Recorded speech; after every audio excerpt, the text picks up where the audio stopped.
Hello everyone. Today is January 6th and I am taking down my show at the Throckmorton Theatre in Mill Valley, California. And I wanted to say a few words about the work and as well as share it with all my friends that didn't get to see the show.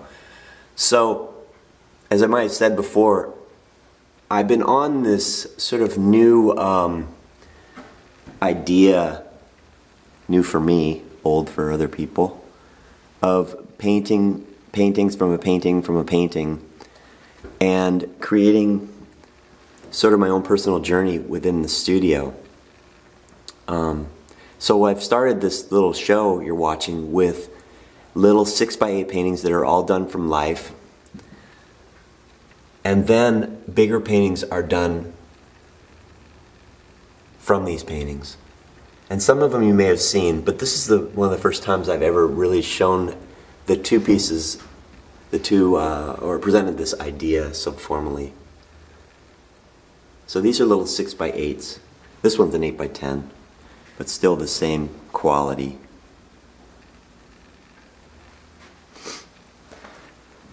And this one you may have seen, Swimmer's Back.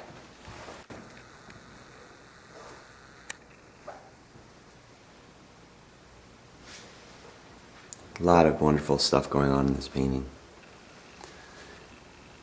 And like I said, these were painted obviously from little paintings, but the personal sort of exploration and surrender to the paint was really a place I like to reach. It's sort of definitely one of fear, but when you dig in and lay it down and scrape it back, it's a wonderful feeling, and it's a lot like life, you know. We have our sort of, we fall down, we pick ourselves up, but we still have a little of that residue left, and we move forward. Little Doug philosophy there. This is called Chill Kind.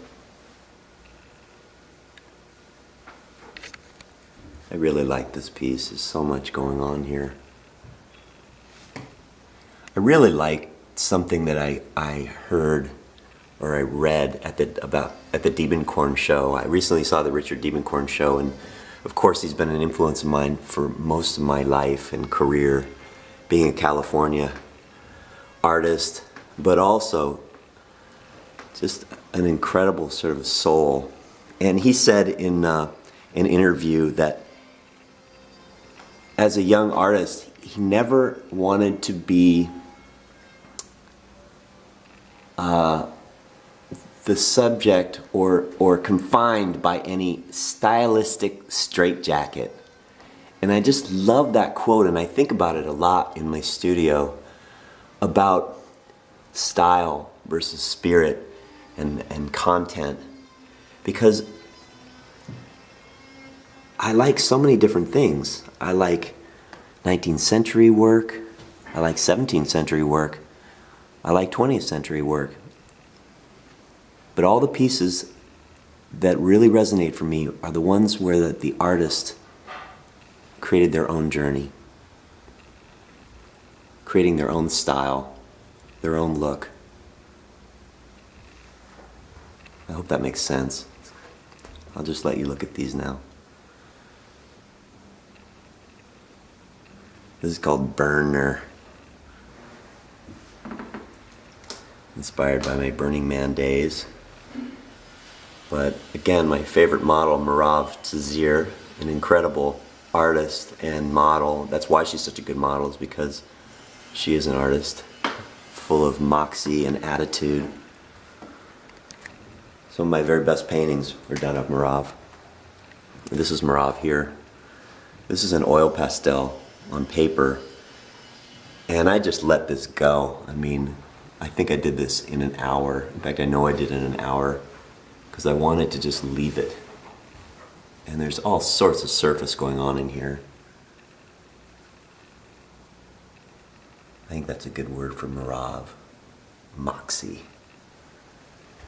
Make a quick little trip through the Throckmorton Theatre.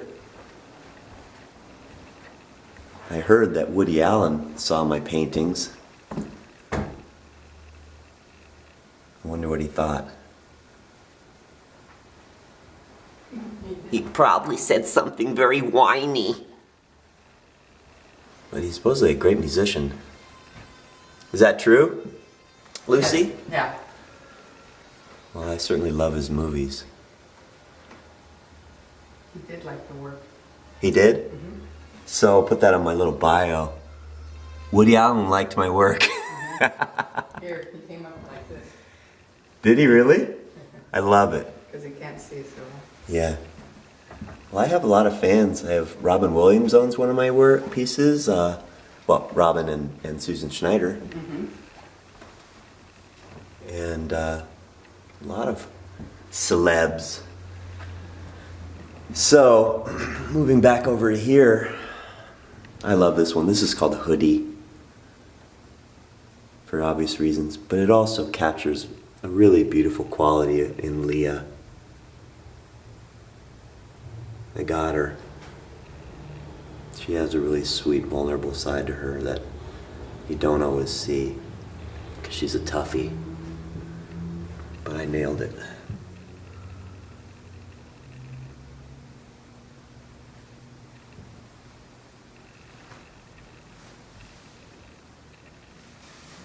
This is Lisa. I really like some of the little shapes in back there.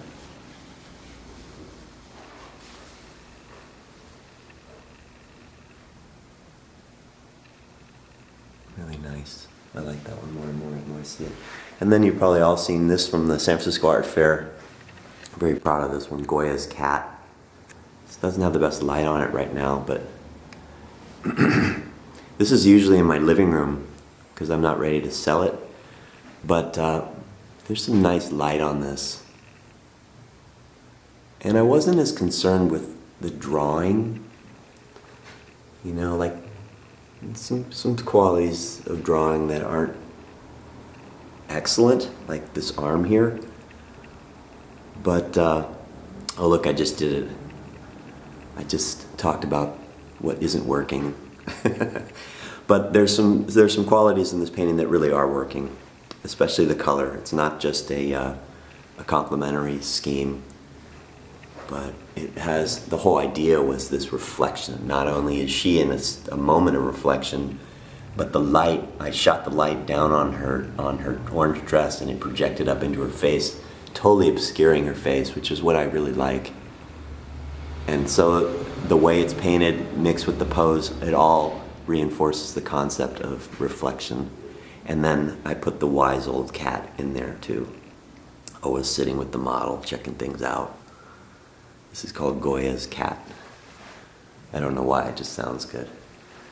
Here's another one of Leah. We're almost to the end, so I think we'll try to limit this to 9 minutes or YouTube. I like the patterns of Leah's hair. It inspired me to do a lot of other hair pieces. This is the lovely Prudence. Always doing something dramatic. I love Prudence. All right, everybody. That's my show. Oh, I think there's one more. Oh, there's two more. I'm sorry. Here's Dreamweaver, also Prudence. And this piece was done from a little teeny painting and then just completely invented. I love her mouth.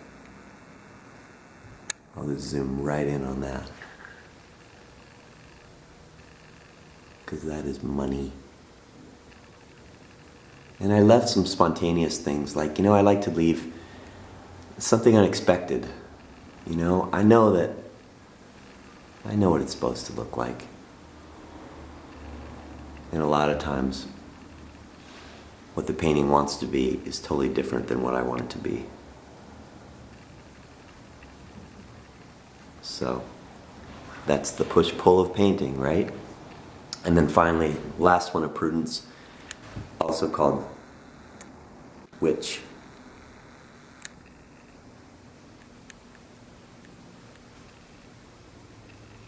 Watch how loose this gets the closer you get to it.